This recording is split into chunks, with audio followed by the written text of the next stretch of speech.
Hello everyone, কেমন আছেন আপনারা? মনে হচ্ছে এক যুগ পরে আমি ভয়েস ওভার দিচ্ছি। আমি জানি এখন আপনাদের মনে প্রশ্ন আসবে যে আপু তো ভিডিও আপলোড দিচ্ছিল, তাহলে আপু এক যুগ পরে কিভাবে ভয়েস ওভার দিচ্ছে? কিছুদিন যাবত আমি ড্রাফটে রাখা ভিডিওগুলো আপলোড দিচ্ছি। তো কথা না বাড়িয়ে শুরু করছি আজকের এক্সপ্লেনেশন। আশা করি আজকের এই মুভিটি আপনাদের অনেক পছন্দ হবে। ড্রামার শুরুতেই আমরা জিয়া নামের একটি মেয়েকে দেখতে পাই, যে কিনা তার বয়ফ্রেন্ডের সাথে ব্রেকআপ করেছিল। বয়ফ্রেন্ডের সাথে ব্রেকআপ করার কারণে তার মন অনেকটাই খারাপ ছিল। সে হুট করে একটি ছেলেকে ধরে তার বয়ফ্রেন্ডের সামনে নিয়ে আসে আর বলতে শুরু করে, ও হচ্ছে আমার নিউ বয়ফ্রেন্ড। দেখো, আমার নিউ বয়ফ্রেন্ড তোমার থেকে অনেক সুন্দর, অনেক রিচ, তার অনেক টাকা আছে।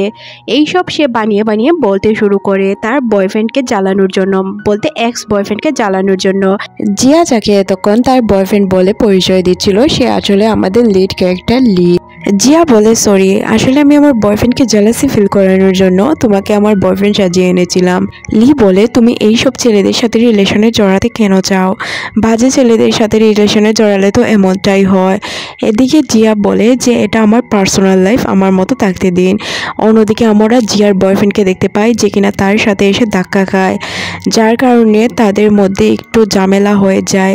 ঝামেলার এক পর্যায়ে আমরা দেখতে পাই যে জিয়ার বয়ফ্রেন্ড তার গায়ে হাত ওঠাতে চায়। যখনই সে তার গায়ে হাত ওঠাতে যাবে আর লি তাকে আটকে দিয়ে বলে যে রিলেশন ব্রেকআপ হয়েছে, তার মানে এ না যে তুমি তাকে মারবে বা তুমি তাকে টর্চার করবে, এই অধিকার তোমাকে খেয়ে দিয়েছে। আগে ভালো পুরুষ হতে শিখো, তারপর রিলেশন করতে আসবে বা কোনো মেয়ের সাথে নিজের জীবন জড়াবে। অন্যদিকে আমরা তো জানতে পারি ধাক্কা খাওয়ার কারণে তাদের ফোন চেঞ্জ হয়ে যায়। ফোন যেহেতু তাদের চেঞ্জ হয়ে গিয়েছিল, লি যখন বাসায় ফিরছিল তখন সে দেখতে পায় এটা তার ফোন না, মানে ওই মেয়েটির ফোন। সে ফোনটি ফেরত দিতে চলে আসে। লি যখন ফোনটি ফেরত দিতে আসে, সে দেখতে পায় যে জিয়া বসে বসে কান্না করছে। সে ড্রিঙ্ক করে মাতাল হয়ে কান্না করতে শুরু করে। সে বলে, আমার সাথে এমনটা কেন হয়? আমি কেন বারবার সাফার করি? আমার লাইফে কেন এত পেইন? এইসব বলে জিয়া কান্না করতে শুরু করে। অন্যদিকে আমরা লিকে দেখতে পাই, যে কিনা জিয়ার ফেস দেখে মনে হচ্ছিল সে অনেক নাদান একজন মানুষ, যার কারণে লি কী করে তাকে বাঁচানোর চেষ্টা করে, যেহেতু তার দিকে নজর দিয়ে বসেছিল দুইটি ছেলে। লি খুব ভালোভাবেই বুঝতে পারছিল এই ছেলেগুলো জিয়ার কোনো ক্ষতি করতে পারে, যার কারণে সে জিয়ার ফ্রেন্ডকে কল করে বলে যে তোমার ফ্রেন্ড জিয়াকে এসে নিয়ে যাও। জিয়া যেহেতু ড্রিঙ্ক করে মাতাল ছিল, সে উল্টাপাল্টা কথা বলতে শুরু করে। সে বলে, আজ আমি মুক্ত, আমি আমার ওই খারাপ বয়ফ্রেন্ডের কাছ থেকে মুক্তি পেয়েছি, সাথে আজকে আমার ফোনটাও ফেরত পেয়েছি, আমার মতো খুশি আর কেউ নেই। তখন লি তাকে বলতে শুরু করে, তুমি চাইলে কান্না করতে পারো। জিয়ার এখানে অতীতের সিনগুলো মনে হতে থাকে, যখন তার বাবা তাকে ছেড়ে চলে গিয়েছিল। তার মা তাকে বলেছিল যে কান্না করে আমরা কোনো কিছুর সমাধান করতে পারবো না, যার কারণে তখন থেকে সে কখনোই কান্না করেনি। আর তার বয়ফ্রেন্ড, যার সাথে সে এত বছর ছিল, যখন জিয়া হসপিটালে ভর্তি ছিল, তার বয়ফ্রেন্ড তাকে একবারের জন্য দেখতে আসেনি, না এসেছে তার মা, যার কারণে জিয়া অনেক বেশি কষ্ট পায়। যেহেতু লি তাকে কান্না করতে বলেছিল, সে তো তার এই অতীতের সিনগুলো মনে করে কান্না করতে শুরু করে। সে এমনভাবে কান্না করছিল, তার কান্না বন্ধই হচ্ছিল না। তখন লি বলে, তুমি তো ছোট বাচ্চা, রিলেশনে জড়াতে গেলে কেন? তখন জিয়ার এই কথাটি একদমই পছন্দ না হলে সে লিকে কিস করে বসে, আর এখানে সে এটা প্রমাণ করতে চাইছিল যে সে ছোট বাচ্চা না। এদিকে আমাদের সিন শিফট হয় পরদিন সকালে, যেখানে জিয়া তার অফিসে যাচ্ছিল। সে একটি নতুন জব পেয়েছে। সে তার অফিসের উদ্দেশ্যে রওনা হতেই তার এই কথাগুলো মনে হতে থাকে, কাল রাত সে কী ঘটনাগুলো ঘটিয়েছে। অফিসে আসার পর সে ইন্ট্রোডাকশন দিতে শুরু করে যে আমি জিয়া, আর এখানেই তার আবারও দেখা হয়ে যায় লিয়ের সাথে। সে খুব ভালোভাবে বুঝতে পারে সে যেই অফিসে জব করছিল সেই অফিসের ওনার হচ্ছে লি। এটা জানার পর সে আরও অবাক হয়ে যায় যে সে তারই আন্ডারে কাজ করবে, যাকে কিনা সে ভুলবশত কিস করে বসেছিল। জিয়াকে দিয়ে যতটুকু সম্ভব হচ্ছিল লির থেকে দূরে থাকার চেষ্টা করছিল। তখন সিনিয়র একজন এমপ্লয়ি তাকে বলে যে বাহিরে গিয়ে একটি ফাইল দিয়ে আসার জন্য। সে ফট করেই রাজি হয়ে যায়। সে ভাবে হয়তো লিয়ের কাছ থেকে সে দূরে থাকতে পারবে। যখনই সে ফাইলটি নিয়ে হাজির হয় সে দেখতে পায় আসলে এটা লিয়ের বাসা ছিল। লি জিয়াকে দেখে বলে যে তুমি কখন জয়েন করলে, আমি তো তোমাকে আগে আমাদের অফিসে কখনোই দেখিনি। তখন জিয়া বলে যে আমি নতুন জয়েন করেছি, যার কারণে হয়তো আপনি আমাকে দেখেননি। এখানে জিয়া লিয়ের হাত থেকে বাঁচার চেষ্টা করছিল, কিন্তু সে কোনোভাবেই বাঁচতে পারে না। লি তাকে অপেক্ষা করতে বলে। জিয়া এখানে বলে স্যার আপনাকে কোনো চিন্তা করতে হবে না, আমার জন্য আপনাকে কোনো প্রবলেম ফেস করতে হবে না। লি বলে তুমি তো অলরেডি আমার জন্য একটি প্রবলেম তৈরি করে নিয়েছো, আমাকে কিভাবে বলছো তোমার জন্য আমাকে প্রবলেম ফেস করতে হবে না? তুমি তো অলরেডি আমার রুমটিকে নোংরা করে দিয়েছো, ড্রয়িং রুম ছাড়া তুমি আর অন্য কোনো রুমে বসতে পারবে না। জিয়া চুপচাপ চলে যায় ড্রয়িং রুমে বসার জন্য। সে ড্রয়িং রুমে তো বসে যায়, কিন্তু তার পাসওয়ার্ডের খুব প্রয়োজন ছিল। জিয়া লিখে বলে স্যার প্লিজ আমাকে পাসওয়ার্ডটা দিন। তখন সে তাকে পাসওয়ার্ডটা দিয়ে দেয় আর বলে আজকের দিনের জন্য এটা তোমার লাস্ট কথা, তুমি আর কথা বলতে পারবে না। আমাদের জিয়া তো মনে মনে ভাবছিল কথা বলতে পারবো না, লিখে কথা তো বলতে পারবো। জিয়া একটি চিরকুটে লিখে দেয় প্লিজ স্যার আপনার চার্জারটা আমাকে দিয়ে দিন। সে তার চার্জারটাও দিয়ে দেয়। এদিকে আমরা লিকে দেখতে পাই যে কিনা তার জন্য খাবার রান্না করছিল। জিয়া একা একা বসে বসে বোর হচ্ছিল, যার কারণে সে চলে আসে খাবার খেতে, কিন্তু সে তাকে খাবার খেতে দেয় না। তখনই জিয়ার ফ্রেন্ড তাকে কল করলে জিয়া বলে যে স্যার আমাকে কথা বলতে নিষেধ করেছে। সে মনে মনে বলতে শুরু করে এখান থেকে আমি কখন বের হতে পারবো এটা আমি খুব ভালো করে জানি না। ওই দিক থেকে জিয়ার ফ্রেন্ড তাকে বলে আজকে তো তোমার বার্থডে, আমি তোমাকে ট্রিট দেওয়ার জন্য কল করেছিলাম। জিয়া এখানে কান্না করে বলতে শুরু করে আমার না এই খাবারটি খেতে অনেক ইচ্ছা করছে, কিন্তু আমি কিভাবে খাবো, এখান থেকে তো আমি বেরই হতে পারছি না। তার এইসব ইমোশনাল কথা শুনে ফেলে লি। আমাদের লি চলে যায় জিয়ার জন্য খাবার তৈরি করতে। জিয়া যে খাবারটি পছন্দ করতো বা খেতে চাচ্ছিল সেটাই লি তৈরি করে। যেহেতু তার বার্থডে ছিল সে তৈরি করার পর বলে যে আমি যা রান্না করেছিলাম আমার খাওয়া হয়ে গেছে, অবশিষ্ট কিছু খাবার আছে, তুমি যদি চাও ওই খাবারগুলো খেতে পারো। এটা শোনার পর জিয়া কিছুটা খুশি হয়ে যায়। সে তাড়াতাড়ি রান্নাঘরে চলে যায়। তার পছন্দের খাবার দেখে সে অনেকটাই খুশি হয়ে খাবার খেতে শুরু করে। এদিকে আমরা জিয়ার গলায় একটি পেন্ডেন্ট দেখতে পাই। সে চাইছিল এই চেইনটাকে খুলে ফেলতে, কিন্তু সে কোনোভাবেই চেইনটিকে খুলতে পারছিল না, যার কারণে সে লিকে ডাক দিয়ে বলে যে স্যার আমাকে একটু হেল্প করবেন। তখন আমরা দেখতে পাই লি বলে যে আমি তোমাকে কেন হেল্প করব, আমি তোমাকে হেল্প করতে পারবো না। জিয়া বলে প্লিজ স্যার আমাকে একটু হেল্প করে দিন। তখন লি এসে তার এই চেইনটি খুলে দেয় আর বলে আমি তোমাকে কেন হেল্প করতে চাইছিলাম না, তুমি কি জানো, তুমি যদি আবারও আমাকে কিস করে বসো। এটা শোনার পর জিয়া বুঝে যায় যে লি তাকে চিনতে পেরেছে, কিন্তু সে তাকে না চেনার অভিনয় করছিল। জিয়া লজ্জায় তার মুখ দেখাতেই পারছিল না। এখান থেকে এই সিনটি কাট করে দেওয়া হয়। আমরা জিয়াকে দেখতে পাই যে কিনা লিয়ের বাসায় ঘুমিয়েছিল। লি তাকে এসে বলে যে তোমার অফিস টাইম শেষ হয়েছে, তুমি এখন তোমার বাসায় যেতে পারো। জিয়া তার বাসায় যায় আর তার ফ্রেন্ডের সাথে সবকিছু শেয়ার করে।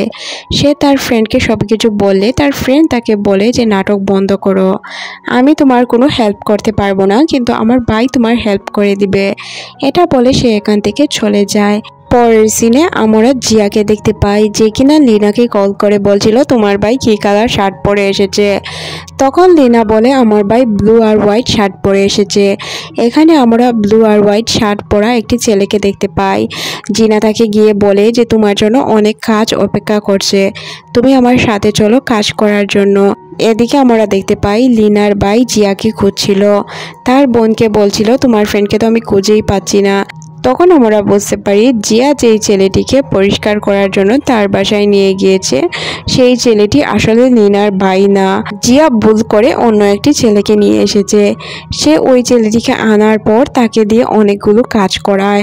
সে তাকে দিয়ে তার পুরো রুম পরিষ্কার করায় আর উল্টোপাল্টা কথা বলতে শুরু করে। ছেলেটিও তার কথা মতো প্রত্যেকটি কাজ খুব সুন্দর করেই করে দিচ্ছিল। কাজ শেষে জিয়া ছেলেটিকে বলে তোমার কি ক্ষুধা লেগেছে, চলো আমরা ফ্রি খাবার খেয়ে আসি। তখন ছেলেটি বলে ফ্রি খাবার কিভাবে খাবে। তখন জিয়া ছেলেটিকে নিয়ে একটি রেস্টুরেন্টে চলে যায়। রেস্টুরেন্টে যাওয়ার পর তারা এমনভাবে অ্যাক্টিং করে বলে আমাদের ব্রেকআপ হয়েছে, এইসব উল্টাপাল্টা কথা বলে তারা ফ্রি খাবার খেয়ে নেয়।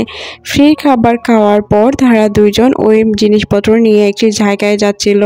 তখনই ওই জায়গা দিয়ে একটি গাড়ি চলে আসে। তাদের জিনিসপত্রের সাথে গাড়িতে থাকা একটি লোকের ধাক্কা লাগে, যার কারণে তাদের জিনিসপত্র এখান থেকে পড়ে যায়। এতে জিয়ার অনেক খারাপ লাগে। জিয়া ওই ছেলেটির সাথে তর্কে জড়িয়ে পড়ে। এখানে আমরা দেখতে পাই তাদের মধ্যে অনেক কথা কাটাকাটি হচ্ছিল। তাদের এই কথা কাটাকাটি এক পর্যায়ে ঝগড়ার দিকে মোড় নেয়। ছেলেটি বলে যে তোমরা রাস্তার মধ্যে এইসব ছড়িয়ে ছিটিয়ে রেখেছো। তারা বলে যে আমরা এইসব রাস্তার মধ্যে ছড়িয়ে ছিটিয়ে রাখিনি, তোমার দেখায় ভুল হয়েছে, তুমি হয়তো উল্টাপাল্টা দেখো। তখন ছেলেটি তার গ্যাং নিয়ে চলে আসে। এখানে আমরা দেখতে পাই যে আমাদের নায়িকা স্কুটি নিয়ে আসে। স্কুটি নিয়ে আসার পর সে ওই ছেলেটিকে তার স্কুটির পিছনে বসতে বলে। তারপর তারা দুইজন স্কুটিতে বসে এখান থেকে চলে যায়। এখান থেকে তারা একটি জায়গায় যাওয়ার পর দুইজনে কথা বলতে শুরু করে, এতগুলো গুন্ডাকে আমরা কিভাবে মজা চাকিয়েছি। এদিকে আমরা দেখতে পাই লিনা এসে তার সাথে ফ্লার্ট করতে শুরু করে। জিয়া তখন তার ফ্রেন্ডকে সাইডে ডেকে বলে যে নিজের ভাইকে তো মাফ করে দাও, তুমি যাকে দেখো তার উপরই লাইন মারতে শুরু করো, এখন নিজের ভাইয়ের উপরও তুমি লাইন মারছো। তখন লিনা বলে তুমি কি বলছো, এটা তো আমার ভাই না। জিনা বলে কি, এসব কি বলছো, আমি আবারও একটি প্রবলেম তৈরি করে নিলাম। এটা বলে সে কান্না করতে শুরু করে। অন্যদিকে আমরা ওই ছেলেটিকে দেখতে পাই যে কিনা ওই গুন্ডাগুলোর কাছে গিয়ে তাদেরকে খুব বাজেভাবে মারে। গুন্ডাগুলোকে মারার পর সে জিয়ার আইডি কার্ডটি নিয়ে এখান থেকে চলে আসে। অন্যদিকে আমরা জিয়াকে দেখতে পাই যে কিনা অনেক কান্না করছিল আর তার ফ্রেন্ডকে বলছিল আমি কোনোদিনও ভালো হব না, আমার দ্বারা ভালো কোনো কিছুই সম্ভব না। এইদিকে আমরা ওই ছেলেটিকে দেখতে পাই যে কিনা তার ফ্রেন্ডের সাথে কথা বলছিল যে আমি আজকে একজন অনেক সুন্দরী মেয়ের সাথে দেখা করেছি। এখান থেকে সিন কাট করে পরদিন অফিসে দেখানো হয়। এখানে জিয়ার সাথে আবারও ওই ছেলেটির দেখা হয়। ছেলেটি বলে আমার নাম হাইউন, আমি নতুনই এই অফিসে জয়েন করেছি। এটা শোনার পর জিয়া বলে যে আমার দ্বারা ওই দিন ভুল হয়েছে, আমাকে প্লিজ মাফ করে দাও। তখনই এই কোম্পানির সিও এখানে চলে আসে। তারা দুইজন তাদের অফিসে চলে যায়। জিয়ার সিনিয়র কলিগ তাকে বকাঝকা করতে শুরু করে, বলে তুমি যেহেতু কাজ করতেই পারবে না তাহলে কাজটি নিলে কেন, আমি মিস্টার লিয়ের কাছে তোমাদের নামে কমপ্লেন করে দিব। তখন হায়ুন এখানে এসে বলে যে স্যার ওর তো কোনো প্রবলেমও থাকতে পারতো, আপনি কেন তাকে এইভাবে বকাঝকা করছেন। সে তখন আবার রিপিট করে আমি মিস্টার লিকে সব কিছু বলে দিব। সে মিস্টার লিকে সব কিছু বলে দেওয়ার পর মিস্টার লি চলে আসে জিয়ার কাছে। এসে জিয়াকে বলতে শুরু করে যে তুমি যদি কাজটি করতেই পারবে না তাহলে এমন কাজ নেওয়ার দরকার কি। জিয়া বলে যে স্যার আমি কাজটি করতে পারবো না, এটা আমি কখনোই বলিনি, আমি অনেক চেষ্টা করেছি কাজটি করার জন্য কিন্তু করতে পারিনি। লি বলে এটা স্কুল না যে তুমি চেষ্টা করেছো এটা বললেই সমাধান হয়ে যাবে, এটা অফিস, তোমাকে প্রত্যেকটি কাজই নিজের মতো করে সুন্দর করে করতে হবে, আর যদি করতে না পারো তাহলে জবটা ছেড়ে দাও। জিয়া তখন রেগে বলতে শুরু করে যে স্যার আসলে আপনি ঠিক বলেছেন, স্কুলে আপনাদের মতো সিনিয়র এমপ্লয় থাকে না যারা আমাদের মতো নতুন এমপ্লয়ীদের বুলি করে, সাথে এমন বাড়িওয়ালা থাকে না যারা কিনা রাতের বেলায় তাদের ভাড়াটিয়াকে বাসা থেকে বের করে দেয়। আসলে এমনই একটা ঘটনা ঘটেছিল জিয়ার সাথে। জিয়াকে রাতের বেলায় তার বাড়ির মালিক বাসা থেকে বের করে দিয়েছিল, বলেছিল আমার ছেলে বিদেশ থেকে বাসায় ফিরেছে যার কারণে তুমি এই বাসায় থাকতে পারবে না।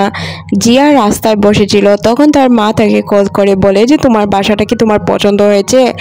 জিয়া বলে যে মা আমার বাসাটা অনেক বড়, তোমাকে একদিন না হয় ভিডিও কলে দেখিয়ে দিব। তখন তার মা বলে তুমি কি খাবার খেয়েছো। সে বলে আপনার মেয়ে যে কোনো কাজ করতে পারে কিন্তু নিজের খাবার বলতে পারে না। লি জিয়াকে বলে তুমি এখন কোথায় স্টে করছো। তখন আমরা দেখতে পাই যে জিয়ার সব জিনিসপত্র অফিসেই ছিল। লি বলে এটা হচ্ছে অফিস, এটা তোমার থাকার জায়গা না। জিয়া বলে যে আমি নতুন একটি বাসা দেখে স্যার খুব তাড়াতাড়ি এখান থেকে চলে যাব, যেহেতু আমার থাকার জায়গা নেই যার কারণে আমি এখানে এসেছি। লি বলে যে আমার বাসা ফাঁকা আছে, তুমি চাইলে আমার বাসায় থাকতে পারো যতদিন না তুমি নতুন বাসা পেয়ে যাচ্ছ। এটা শোনার পর জিয়া অনেক চিন্তায় পড়ে যায় সে কি করবে। তারপর সে বাধ্য হয়ে মিস্টার লির সাথে তার বাসায় চলে যায়। তারপর তার মা তাকে কল করলে তার মাকে তার বাসাটা ঘুরে ঘুরে দেখায়, বলে যে মা আমি আপনাকে বলেছিলাম না আমার বাসা বাসাটা অনেক সুন্দর, অনেক বড়। জিয়া বাসার প্রত্যেকটা জিনিস তার মায়ের কাছে খুব সুন্দর করে উপস্থাপনা করছিল।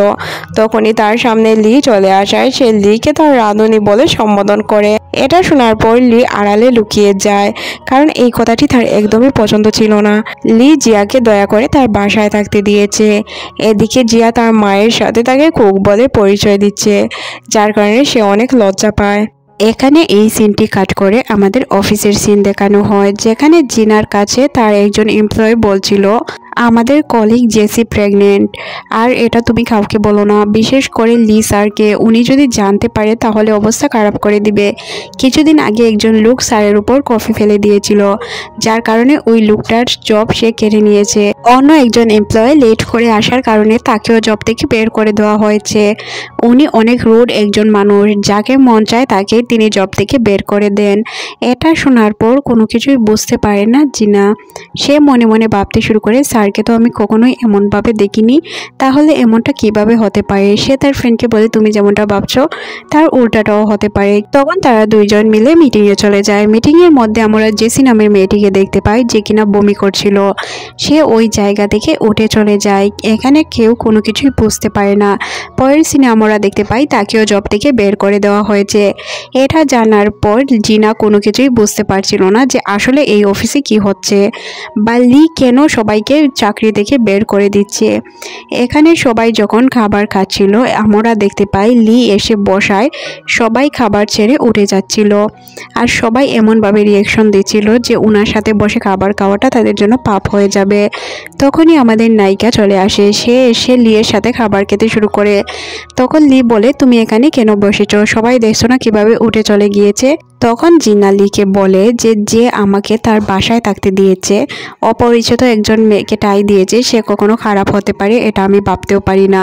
আর আমি আপনাকে বিশ্বাস করি, আপনি কোনোদিনও খারাপ না। অফিসে যারা আছে তারা হয়তো আপনার সম্পর্কে ভুল ধারণা রাখছে, আর আমার বিশ্বাস এটা খুব তাড়াতাড়ি ঠিক হয়ে যাবে।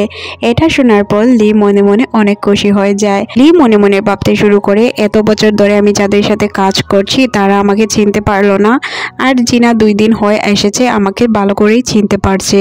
সে হয়তো আমার জন্য পারফেক্ট। পরদিন আমরা অফিসে দেখতে পাই জিনার সাথে কেউ কথা বলছিল না। তারা সবাই জিনাকে লিয়ের চামচি মনে করছিল।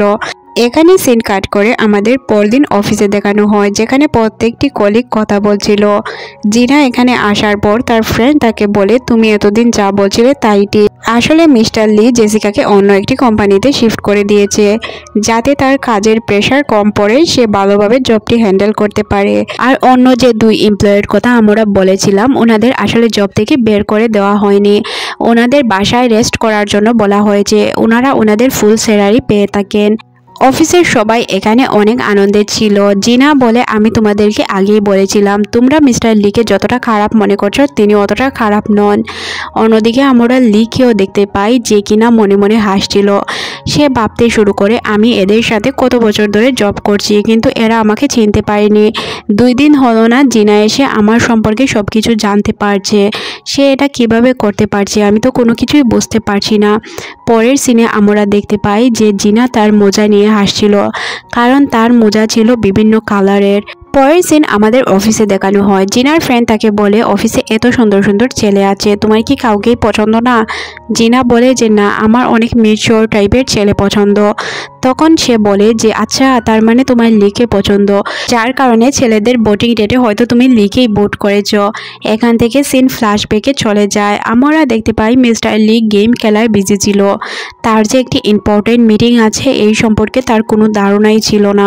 জিনা এটা দূর থেকে নোটিস করছিল মিস্টার লির তার মিটিং এর কথা মনেই নেই। মিস্টার লি এসে তাকে বলে আমি তো অর্ধেকটা স্যুপ খেয়েছি, তুমি কি আমার অর্ধেকটা স্যুপ খেয়েছো?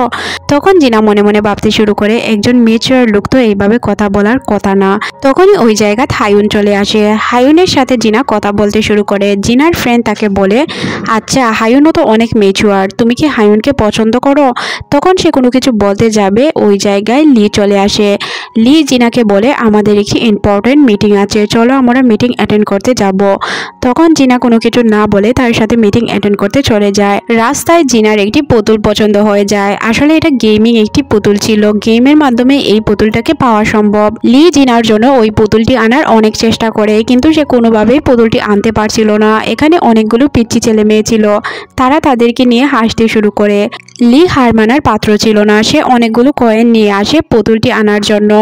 অন্যদিকে আমরা দেখতে পাই জিনার ফোনে কল চলে আসে, সে অন্য সাইডে চলে যায় ফোনে কথা বলার জন্য। হায়ুন তাকে কল করেছিল, হায়ুন তাকে দেখা করার জন্য ডাকে। এখানে জিনা মনে মনে ভাবতে শুরু করে সে তো তাকে অনেক হেল্প করেছে, যার কারণে সে চলে যায় হায়ুনের সাথে দেখা করতে। হায়ুনের সাথে দেখা করার জন্য সে একটি রেস্টুরেন্টে যায়। জিনা একটি দরকারি কাগজ বলে চলে এসেছিল। হায়ুন এই কাগজটি নিয়ে হাজির হয়ে যায় জিনার কাছে। তখন জিনা তাকে প্রশ্ন করে, তুমি আমার থেকে কি চাও? হায়ুন বলে, বেশি কিছু চাইনি, আজকে রাত্রে যে বোটিংটা হবে ওই বোটিংয়ে তুমি আমাকে ভোট দিবে। তখন জিনা চিন্তায় পড়ে যায়। রাতের বেলা যখন ভোট দেওয়ার সময় আসে, সে ভুল করে লিকে ভোট দিয়ে ফেলে। আসলে ভুল করে দিয়েছিল না সঠিকভাবে দিয়েছিল এটা আমরা বুঝতে পারি না। তখনই আমরা এখানে লিকে দেখতে পাই যে পুতুলটি জিনার পছন্দ হয়েছিল, সেই পুতুলটি নিয়ে হাজির হয়ে যায়। এটা দেখার পর জিনা অনেকটাই অবাক হয়, সে কখনোই ভাবতে পারেনি লি তার জন্য এই পুতুলটি নিয়ে আসবে। এর মধ্যে দিয়ে এই পার্টটি শেষ করে দেওয়া হয়। নেক্সট পার্ট দেখতে চাইলে অবশ্যই কমেন্ট সেকশনে জানাবেন। ততক্ষণ পর্যন্ত ভালো থাকুন, আল্লাহ হাফেজ।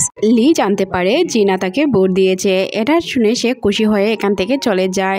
এখান থেকে সিন কাট করে আমরা দেখতে পাই তারা কার্ড খেলার জন্য সবাই বিজি ছিল। এখানে কার্ড খেলায় লি হেরে যায়, তাই লিকে তার অপোজিটের একজনকে কিস করতে হবে। তার অপোজিটে বসেছিল জিনা। জিনাকে কিস করবে ভেবে জিনা অন্যদিকে মুখ করে তাকিয়ে থাকে। তখন হায়ুন এসে লিকে কিস করে বসে। আসলে হায়ুন তাকে পছন্দ করত। এখানে লি তাকে প্রশ্ন করে, তুমি কেন আমাকে কিস করলে? তখন হায়ুন বলে যে আমি আসলে জিনাকে পছন্দ করি, যার কারণে আমি তোমাকে কিস করতে দেইনি।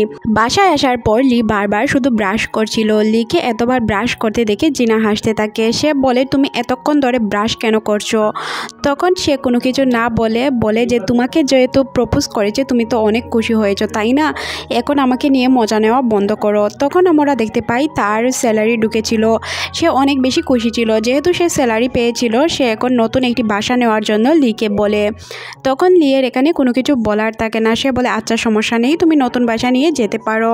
লি জিনাকে অনেকগুলো বাসা দেখাতে শুরু করে। জিনার ওই বাসাগুলো অনেক পছন্দ হয়, কিন্তু এখানে ভাড়া বেশি হওয়ায় জিনা না করে দেয়, কারণ তার স্যালারি এত বেশি ছিল না যে সে এই বাসাটা অ্যাফোর্ড করতে পারবে। তখন লি মনে মনে অনেক বেশি খুশি হয়। লি ভাবে যে আমি যতক্ষণ পর্যন্ত চাচ্ছি না তুমি এখান থেকে যাও, ততক্ষণ পর্যন্ত তুমি কোথাও যেতে পারবে না। এই জন্য লি আসলে এইসব প্ল্যান করেছিল। পরদিন জিনা এসে বলে, আমি নতুন বাসা পেয়েছি। এটা শুনে লির মন খারাপ হয়, কিন্তু কোনো কিছু বলার থাকে না। পরদিন সকালে আমরা দেখতে পাই বাসার মালিক হয়ে লি জিনাকে কল করে আর বলে যে তোমাকে আমি বাসাটা দিতে পারবো না, আমি আরও বেশি দামে বাসাটা ভাড়া দিয়ে দিয়েছি। এটা শুনে জিনার অবস্থা খুবই খারাপ হয়ে যায়, আর লি এদিকে অনেক খুশি হয়। সে বলে, আমি যখন চাইবো তখনই তুমি বাসা থেকে বের হয়ে যেতে পারবে। তখন তার ফ্রেন্ডকে সে এই কষ্টভরা কাহিনী বলতে থাকে। তার ফ্রেন্ড তাকে বলে যে আচ্ছা সমস্যা নেই, আমি তোমাকে একটি বাসা ম্যানেজ করে দিব, তুমি চলে আসো আমার বাসায়, আমার বাসা আপাতত খালি আছে, তুমি এখানে এসে থাকতে পারবে।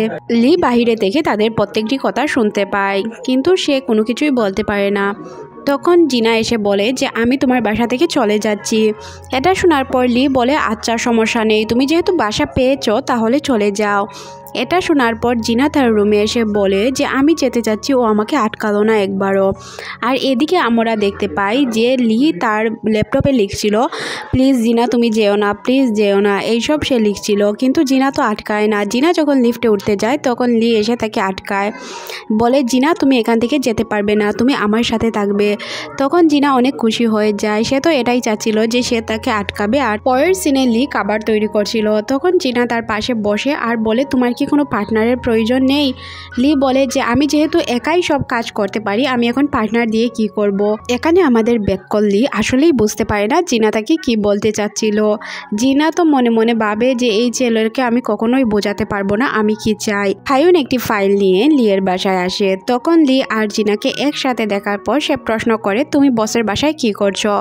জিনা কোনো কিছু বলতে যাবে, তখনই লি বলে ওঠে যে ও আমার সাথে আমার বাসায় স্টে করে। এই কথা শুনে হায়ুন অনেক বেশি কষ্ট পায়, সে এখান থেকে চলে যায়। পরের সিনে আমাদের অফিসে দেখানো হয়।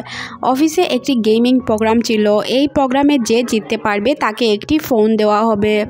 আর ফোনের কথা শুনে জিনা এই গেমে পার্টিসিপেট করতে চায়। বস তাকে বলে যে আমি তোমাকে হেল্প করতে পারবো।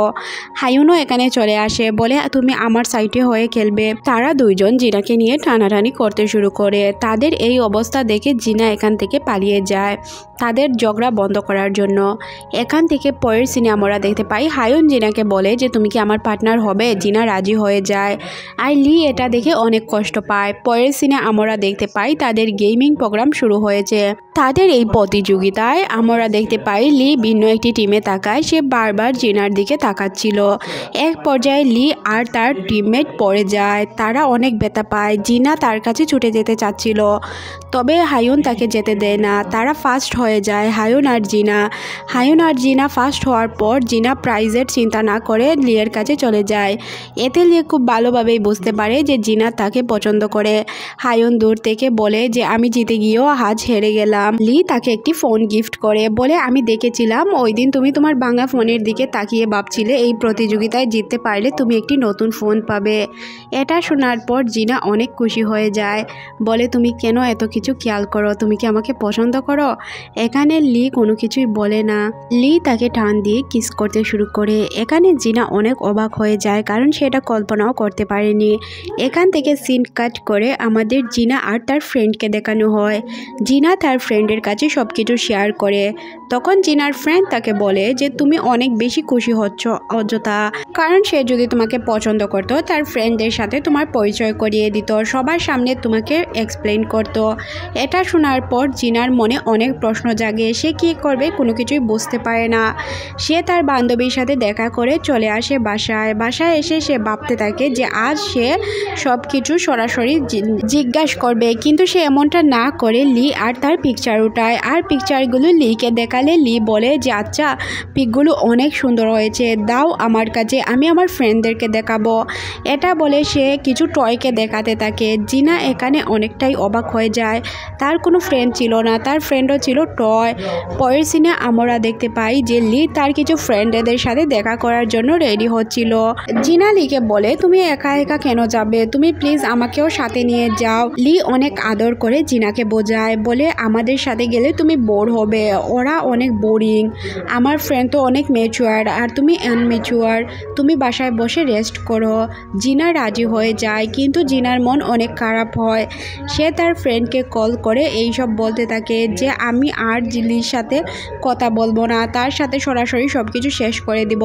তার ফ্রেন্ড বলে তুমি এমনটাই করো, কারণ সে তোমার কারো সাথেই পরিচয় করিয়ে দিচ্ছে না, তাহলে তুমি কিভাবে মানতে পারো সে তোমাকে পছন্দ করে। জিনা সাথে সাথেই উঠে চলে যায় লিয়ের কাছে। সে লিকে কোনো কিছু বলতে যাবে, তখনই সে থেমে যায়। লিকে কোনো কিছুই বলতে পারে না। লি তাকে বলে যে তুমি কিছু বলবে। জিনা বলে যে না, তুমি শার্ট পরে নাও, তোমার ঠান্ডা লেগে যাবে। এটা বলে সে এখান থেকে চলে যায়। পরের সিন আমরা অফিসে দেখতে পাই। সে বসে বসে কাজ করছিল আর ভাবছিল লিকে সে ভুলে যাবে। তখনই এখানে লি চলে আসে, সবাইকে বলে অ্যাটেনশন প্লিজ, আপনাদের সাথে আমার কিছু কথা আছে, প্লিজ আমার কথাটি আপনারা মন দিয়ে শুনুন। আমি এই অফিস থেকে রিজাইন নিব, আমি এখানে আর কাজ করতে ইচ্ছুক না। আমি একটি মেয়েকে অনেক বেশি পছন্দ করি আর তাকে আমি আপনাদের সাথে পরিচয় করিয়ে দিতে চাই। অফিসের সবাই চিন্তায় পড়ে যায় যে আসলে মেয়েটিকে। তখন সে জিনার কাছে যায় আর বলে সেই মেয়েটি হচ্ছে আমাদের জিনা। লি জিনাকে নিয়ে অফিসের প্রত্যেকটি কলিগের কাছে বলতে শুরু করে জিনা আমার গার্লফ্রেন্ড। সে এইভাবে সবার সাথে জিনার পরিচয় করিয়ে দেয়। পরের সিনে জিনা বলে যে আপনি তো আমাকে সবার সাথে পরিচয় করিয়ে দিয়েছেন, এখন আমার ফ্রেন্ডদের সাথে আপনাকে পরিচয় করিয়ে দিব, তবে তাদের সাথে আপনার 7 দিন পরে দেখা করতে হবে। এটা শুনে রাজি হয়ে যায় লি, কিন্তু লি একটু টেনশনে পড়ে যায়। সে এই পিচ্চি মেয়েগুলোর সাথে কিভাবে ডিল করবে। তখন সে একটি পিচ্চি মেয়ের কাছ থেকে সব কিছু ট্রেনিং নেয়। ওই মেয়েটি তাকে 7 দিনে সব কিছু শিখিয়ে দেয় কিভাবে তাদেরকে হ্যান্ডেল করতে হবে। লি ওই পিচ্চি মেয়েটির কথা শুনে সব কিছু খুব ভালোভাবে আওতায় আনে আর সে রেডি হয়ে যায় জিনার ফ্রেন্ডদের সাথে দেখা করার জন্য। লি জিনার ফ্রেন্ডদের আপুদের সামনে গিয়ে অদ্ভুত আচরণ করে। আর এই অদ্ভুত আচরণ দেখে জিনা তো কোনো কিছু বলতে পারে না। তবে জিনার ফ্রেন্ডেরা হাসতে শুরু করে। লি তাদেরকে বলে যে আমি এক্ষুনি আসছি, এটা বলে সে চলে যায় এখান থেকে। জিনার ফ্রেন্ডেরা তাদেরকে বলে যে আচ্ছা, তার আচরণ আমাদের পছন্দ হয়নি, কিন্তু সে যতক্ষণ এখানে ছিল ততক্ষণ তোমার অনেক ভালোভাবে খেয়াল রেখেছে, সে তোমাকে ড্রিঙ্ক করতে দেয়নি, সে আসলেই অনেক দায়িত্বশীল। তবে একটি বিষয় হচ্ছে সে তোমাকে বাচ্চাদের মতো ট্রিট করছিল। ফ্রেন্ডদের কাছ থেকে পজিটিভ রিভিউ পেয়ে জিনা অনেক বেশি খুশি হয়ে যায়। সে মনে মনে ভাবে যে আমি এই রিলেশনটাকে আগে নিয়ে যেতে পারবো। পরের সিনে আমরা দেখতে পাই যে লি তার ফ্রেন্ডদের সাথে জিনাকে পরিচয় করিয়ে দিতে নিয়ে যায়।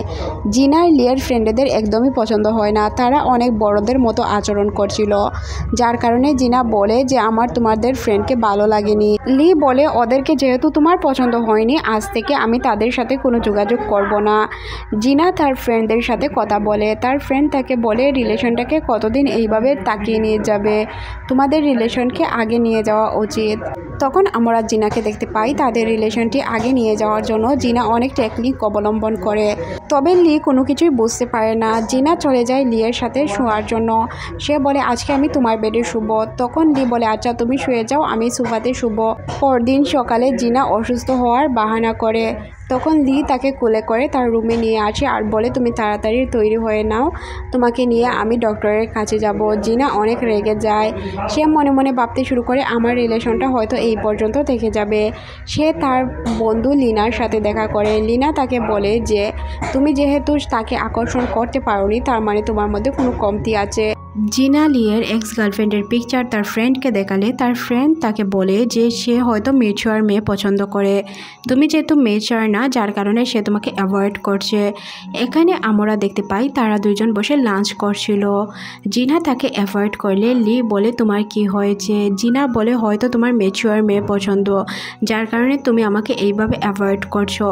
লি কোনো কিছুই বুঝতে পারে না। সে বলে যে তোমার এটা ভুল ধারণা, আমি যদি মেচুয়ার মেয়ে পছন্দ করতাম সে আমার এক্স গার্লফ্রেন্ড কখনোই হতো না, সে আমার বর্তমানে থাকতো। তোমাকে আমি একটি কথা বলে রাখি, তুমি যা আমাকে বোঝাতে চাচ্ছ বা বলতে চাচ্ছ সব কিছুই আমি বুঝতে পারি, কিন্তু আমি তোমাকে একটু সময় দিতে চাচ্ছি। যেহেতু আমাদের রিলেশনশিপটা নতুন শুরু হয়েছে, যার কারণে আমি চাই আমরা একটু টাইম নেই। পরের সিনে আমরা লি আর জিনাকে পিকনিক করতে দেখি। এখানে তাদের দেখা হয়ে যায় লিয়ের এক্স গার্লফ্রেন্ড সুবার সাথে। সুবা তাদের সাথে কথা বলতে শুরু করে। যখনই লি এখান থেকে উঠে চলে যায়, সুবা তাদেরকে উল্টাপাল্টা কথা বলতে শুরু করে। সে জিনাকে বলতে শুরু করে তুমি কি তার সাথে সারা জীবন থাকতে পারবে। জিনা বলে অবশ্যই থাকতে পারবো, আমি তার টাকা দেখে নয়, আমি তার লয়ালিটি দেখে তাকে পছন্দ করেছি। আর আমাদের যে বয়সের পার্থক্য এটা আমাদের কোনো ম্যাটার করে না, আমরা একে অপরকে অনেক ভালোবাসি। সুবা লি এবং জিনাকে একটি পার্টিতে ইনভাইট করে। লি যখন না করতে যাবে তখনই জিনা বলে ওঠে যে আমরা ওই পার্টি অ্যাটেন্ড করব আর সময় মতো আমরা পার্টিতে পৌঁছে যাব। জিনা হয়তো চাচ্ছিল সে যে পারফেক্ট এটা তাকে বোঝাতে। পরদিন আমরা দেখতে পাই তারা ঠিক টাইম মতো পার্টিতে পৌঁছে যায়। পার্টিতে যাওয়ার পর আমরা দেখতে পাই যে জিনা ড্রেস নিয়ে সে মনে মনে বলছিল যে এই মেয়ের তো ভালো করে ড্রেসিং সেন্স নেই, এ কীভাবে সারা জীবন লিয়ের সাথে থাকতে পারে। এখানে আমরা লি এবং জিনাকে দেখতে পাই তারা দুজন পারফেক্ট কাপলের মতো টাইম স্পেন্ড করছিল। লি আর জিনা যখন একটি পেন্টিং দেখছিল তখন এখানে সুবা এসে বলতে থাকে এই পেন্টিংটা অনেক দামি, এটা আমেরিকার একজন আর্টিস্টে তৈরি করেছে। তাদের কথা বলার মধ্যে একজন ফটোগ্রাফার চলে আসে ওই জায়গায় আর তাদের পিকচার ক্লিক করতে থাকে। সুবা এবং লিকে কাপল মনে করে জিনাকে বলতে শুরু করে তুমি এখান থেকে একটু সাইড হয়ে যাও, আমি এই কাপলের একটি পিকচার উঠাবো। তখন জিনার অনেক মন খারাপ হয়, সে পিছনে ফিরে যায় আর লি বলে যে আপনি ভুল করছেন, ও আমার কাপল না, আমার কাপল হচ্ছে জিনা। এখানে আমরা জিনাকে মন খারাপ করে বসে থাকতে দেখি। সুবা এসে জিনাকে বলতে শুরু করে সময় থাকতে লিয়ের কাছ থেকে দূরে সরে যাও, কারণ লি আর তুমি একদমই আলাদা দুনিয়ার মানুষ, আর যেহেতু তোমাদের অনেক এজ ডিফারেন্ট রয়েছে তার মানে তোমরা একসাথে কখনোই থাকতে পারবে না। লি যেমন ওল্ড ফ্যাশন তুমিও তেমনই ওল্ড ফ্যাশন, তখন লি এখানে আসে আর বলতে শুরু করে, জিনা তুমি কি জানো আমি তোমাকে কেন এখনও প্রপোজ করিনি? কারণ আমার সবসময় মনে হতো তুমি অনেক প্রিটি, তুমি অনেক গুছালো একটা মেয়ে, তোমাকে কিভাবে আমি ডিজার্ভ করি। আর যেহেতু আমি অনেকটাই রুড আর ওল্ড ফ্যাশন, এই সূত্রে আমি তোমার কখনোই যোগ্য না, যার কারণে আমি তোমাকে আজ পর্যন্ত প্রপোজ করতে পারিনি।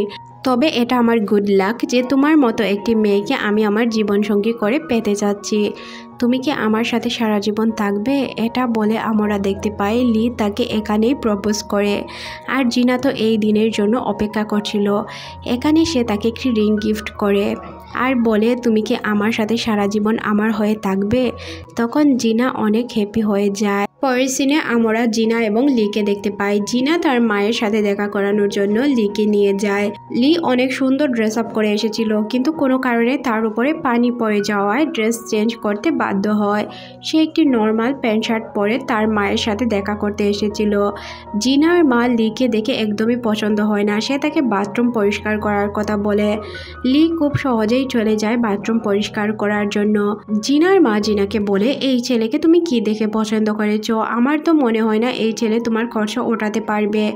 তখন জিনা বলে যে মা, এটা তোমার ভুল ধারণা, কারো টাকা দিয়ে তাকে বিচার করা উচিত না। আর সে হচ্ছে একটি কোম্পানির সিইও, তার যা সম্পত্তি আছে তার অর্ধেকও হয়তো আমাদের নেই। অর্ধেক কি বলছি, কোনো কিছুই আমাদের নেই, সে অনেক বড় লোক। এটা শোনার পর জিনার মা অনেক খুশি হয়ে যায়। জিনার মা লিকে কুকিং করতে বলে, লিও রাজি হয়ে যায়, কিন্তু এইসব একদমই জিনার পছন্দ ছিল না।